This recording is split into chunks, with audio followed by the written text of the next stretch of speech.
Hi, welcome to DeKalb School of the Arts. My name is Jasmine and it is bedtime for ballerinas. But before we go to bed, I wanted to introduce this amazing story to you called Angelina Ballerina by Katharine Holabird, illustrated by Helen Craig.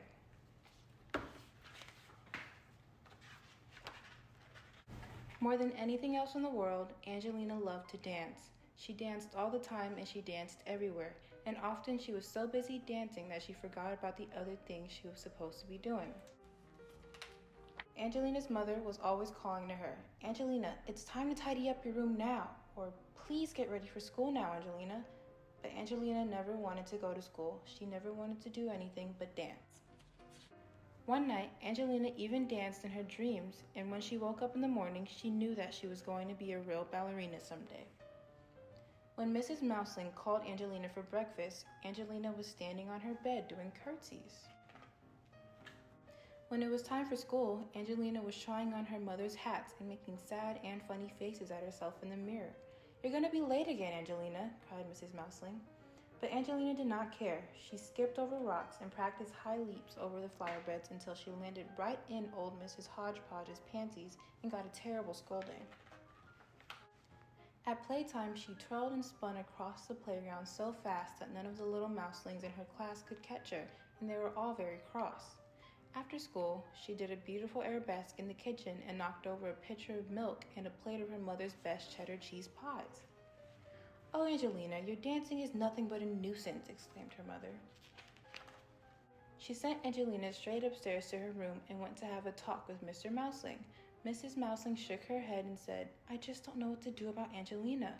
Mr. Mouseling thought a while and then he said, "I think I may have an idea."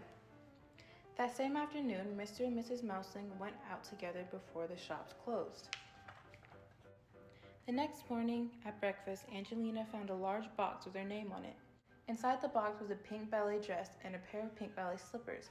Angelina's father smiled at her kindly. "I think you're ready to take ballet lessons," he said. Angelina was so excited that she jumped straight up in the air and landed with one foot in her mother's sewing basket. The very next day, Angelina took her pink slippers and a ballet dress and went to her first lesson at Miss Lily's ballet school. There were 9 other little mouselings in the class, and they all practiced curtsies and pliés and ran around the room together just like fairies. Then they skipped and twirled about until it was time to go home. "Congrats, Angelina," said Miss Lily. "You're a good little dancer, and if you work hard, you may grow up to be a real ballerina one day." Angelina ran all the way home to give her mother a big hug. "I'm the happiest little mouseling in the world today," she said. From that day on, Angelina came downstairs when her mother called her, she tidied her room, and she went to school on time. She helped her mother make cheddar cheese pies, and she even let the other little mouselings catch her on the playground sometimes. Angelina was so busy dancing at Miss Lily's that she didn't need to dance at supper time, or bedtime, or on the way to school anymore. She went every day to her ballet lessons and worked very hard for many years. Until at last, she became the famous ballerina Mademoiselle Angelina, and fans came from far and wide to enjoy her lovely dancing. The end. Wow, that was a good story. Unfortunately, it is time to go to bed, but don't worry, we'll see you again soon.